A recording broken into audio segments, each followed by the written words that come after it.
Hello, karon kay gimingaw na magkukaon ka ng daghan jud kayo mga gulay mao nang magbuhat na lang taog chapsuy. Kay hilig man jud kog mga utan guys mao nang taga-adlaw dapat makakaon jud ko ani kay mao gyud na ako naandan. Bisan pag unsa pa na siya pagkaluto basta utan na gani na adaog na kay nasa kuha oy dili gyud na ako na siya reklamuhan. Nya naa pa gyud ta sa bakasyon karon mao nang mga presko kaayo nga mga gulay ang atong napalit diri sa merkado. Simple ra kay ni pagkaluto ang akong chapsuy guys. Ako lago na siyang i-blanch kay dili ko ginahan nga ma-overcook ang akong gulay. Kay kung chapsuy manggod, lami manggod ng crunchy pa kayo imong maingkit bitaw sa gulay. Kay makaingon gid kag presko kaayo, oy kilain ba ng lata kayo pagkaon. Og kamo na dayon bahala kung unsa ang inyong isubak sa inyong chapsuy.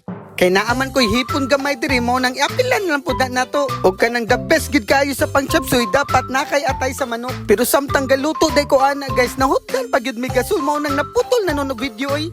Mao nang diretso na lang dayon ta sa atong paggisa, magbutang lang ta og olive oil og butter. Pero optional na ng butter guys, pwede ra na siya wala.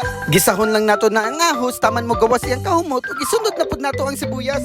More on gisa-gisa na lang na ang atong buhaton guys ug kaning atay sa manok, pwede ra na ninyo ibutang pang garnish pero kaning ako na po siyang gisagol para musunog gid kayo ang kalami ba. Ug di na din ta magbutang og mga pangpalasa, chicken powder lang na akong gibutang dira og salt and pepper. Magbutang lang tag-init na tubig ug diretso na din nato ibutang ang atong pampalapot nga tayubong. Haluon lang nato na siya kadali nga mutikin na gyud ang atong sabaw ay nato ipangbutang ang atong mga gulay.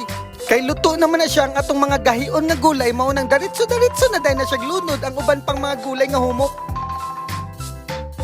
Finishingan lang din nato na siya og quail egg o kaning singkamas para lamig kayo ba og daog na kayo na ang atong chapsuy.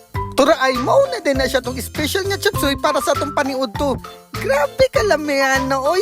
Simple kay na siya pagkaluto. Kauna dung